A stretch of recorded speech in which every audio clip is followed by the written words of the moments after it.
Hi everyone, it's Keith with Arkenberg Farms, and if you can't tell behind me here, I got the Jang seeder and my roller dibbler slash bed marker out, freshly prepped beds, landscape fabric behind me, and that means that it is time for my first planting of the season in the greenhouses. I can't wait. Gonna walk you through it today, but first we're gonna go head into the pack building to go take a look at our farm plan. Remember a couple weeks ago, we did a rough draft farm plan. Now we've honed it in for what we're doing and had to make a few changes, which we'll get to here in a little bit. So, gonna head in the pack house, go check it out.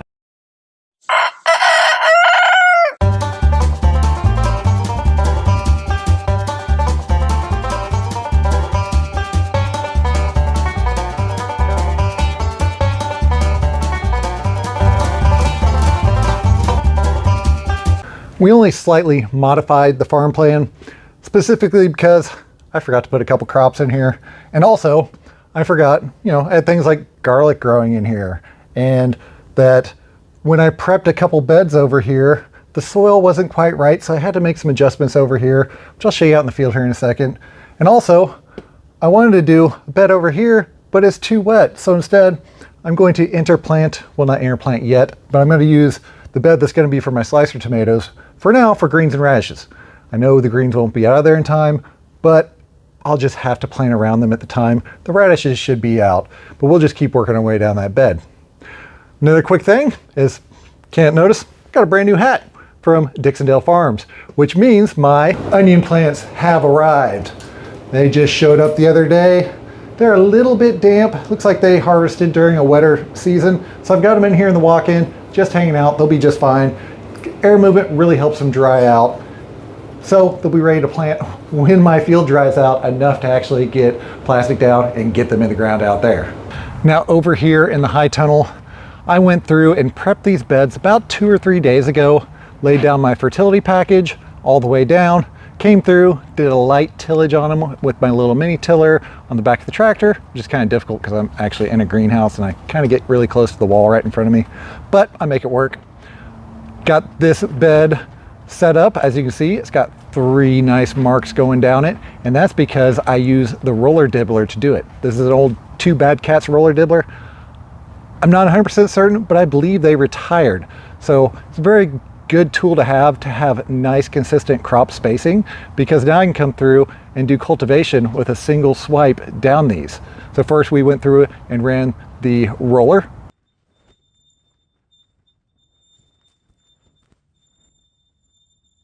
Then we came back through with the Jang seeder and seeded all the way down this bed. This is going to be spinach the rest of the way down. I want to get a good amount in the ground now before it starts getting hot out. We can harvest continuously until this stuff bolts.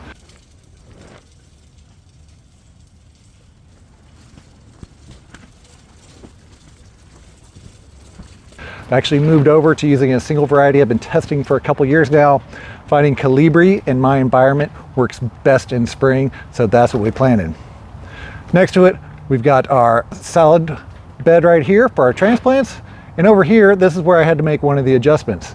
This is where tomatoes are gonna go, so I typically try to stay out of these beds because I know I'm gonna have to plant and there's gonna be stuff in my way by the time the tomatoes go out.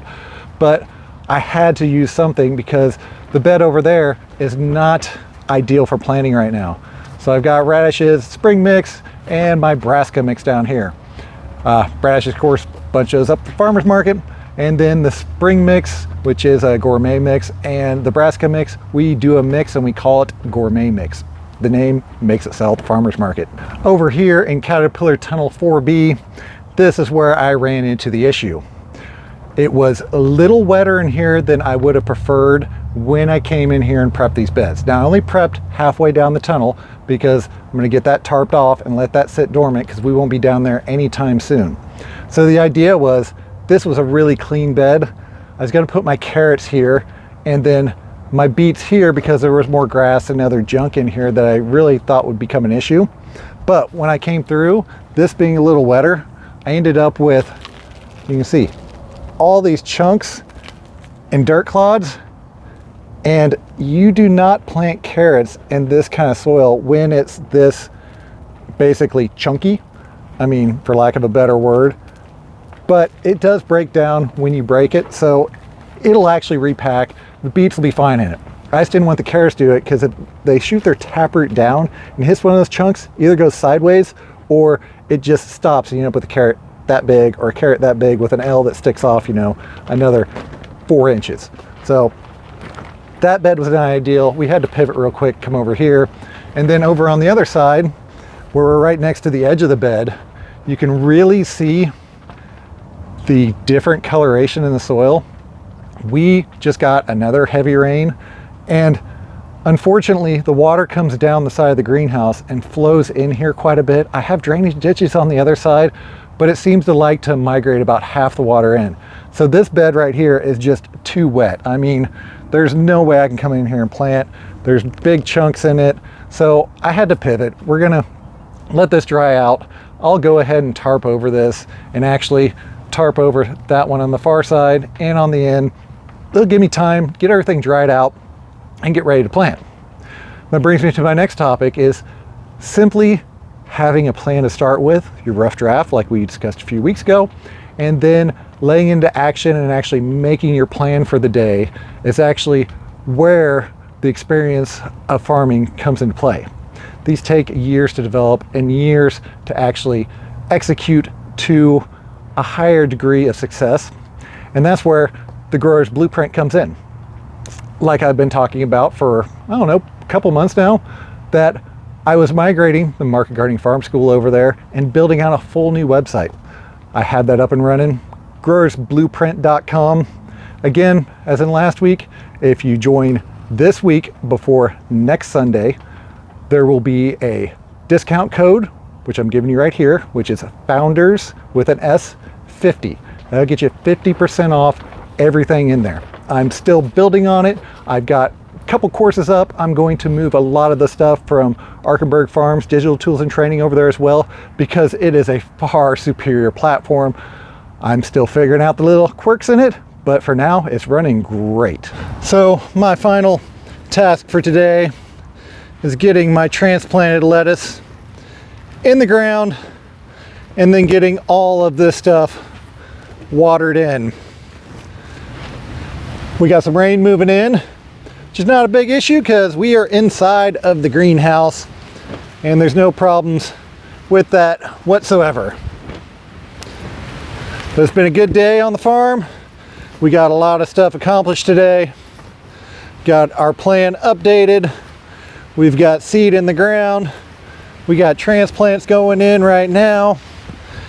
And all in all, I am very pleased with that. So don't forget to go check out growersblueprint.com. Join the Founders Week sale with code FOUNDERS50. Become part of the plan to take your market garden or garden to the next level with the system that we've built over the years. Trust me, you'll love it. I'm having a great time doing it and really think it'll make a huge impact on the small farm market gardening community. So as always, hope y'all like what you saw here today. If you did, don't forget to like and subscribe. Go check out Grower's Blueprint. Thank y'all. Have a good day.